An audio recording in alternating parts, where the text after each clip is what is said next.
আসসালামু আলাইকুম। আজকে রমজানের প্রায় শেষ দিকে চলে আসছে। অনেকের বাসায় কাজের লোক নেই, তো এখন কাজের লোক ছুটি নিয়েছে, তারা গ্রামের বাড়িতে চলে যাবে। তো এই মুহূর্তে আমি যেহেতু আপনাদের সব কিছুরই সমাধান চেষ্টা করি দেওয়ার, তো এই মুহূর্তে আপনাদের আমি আরেকটি হচ্ছে গিয়ে একটা মানে এই যে খুব রান্না করার একটা সুন্দর সলিউশন দিচ্ছি। সেটা হচ্ছে আপনি খুব সহজেই রান্না করতে পারবেন, যেটা খুবই ঝামেলা কম, সময় সাপেক্ষ এবং খুব হেলদি ফুড। হ্যাঁ, প্রথমে আপনি কি করবেন, এই যে একটা এটার ভিতরে চাল, ঠিক আছে, আপনি একটা পাত্র নেবেন, পাত্রের ভিতরে এই চালটা দিবেন, এই চালটা দিবেন। হ্যাঁ, চালটা দিলাম। তারপর হচ্ছে গিয়ে আপনার এই চালের সাথে এই ডাল দিয়ে দিবেন, ঠিক আছে। এই দেখছেন ডাল দিয়ে দিয়েছি। এইটাকে ভালোভাবে ধুয়ে সাথে আমরা দিব হচ্ছে গিয়া ভেন্ডি এবং একটা ডিম। তো আমরা আগে এটা ধুয়ে নিই।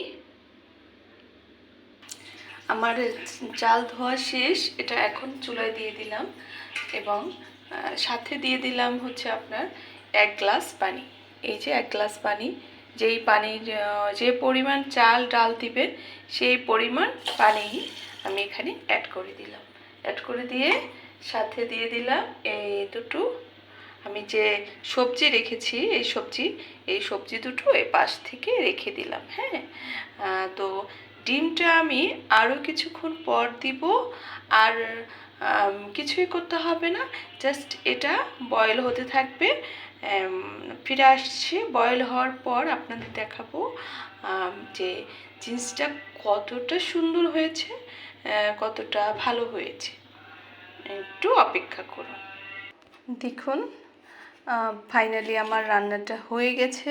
আমি যদিও এখন খাবো না, এটা ইফতারির জন্য তৈরি করেছি আমি। দেখেন একেবারে কতটা সুন্দর, মানে খুবই ভালো এই ধোয়া উঠছে, মানে যথেষ্ট হেলদি ফুড।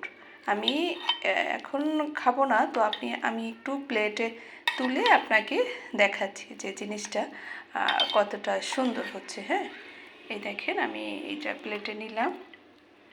এটা হচ্ছে খুব ধোয়া উঠছে, বেশ ভালো। আপনি ইফতারের আগে করলে আরও ভালো। এই সাথে ভেন্ডি আছে, ঢেঁড়স যেটাকে বলে, মানে খুবই সুন্দর। হ্যাঁ, কালারটা হয়তো মোবাইলের কারণে আসছে না, কালারটাও বেশ সুন্দর এবং খেতেও খুব টেস্টি।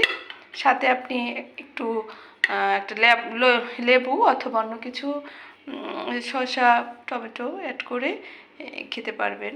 তো ভালো থাকবেন।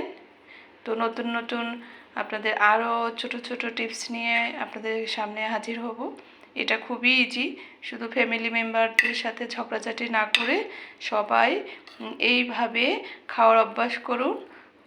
খুবই হেলদি ফুড। হ্যাঁ, তো আল্লাহ হাফেজ।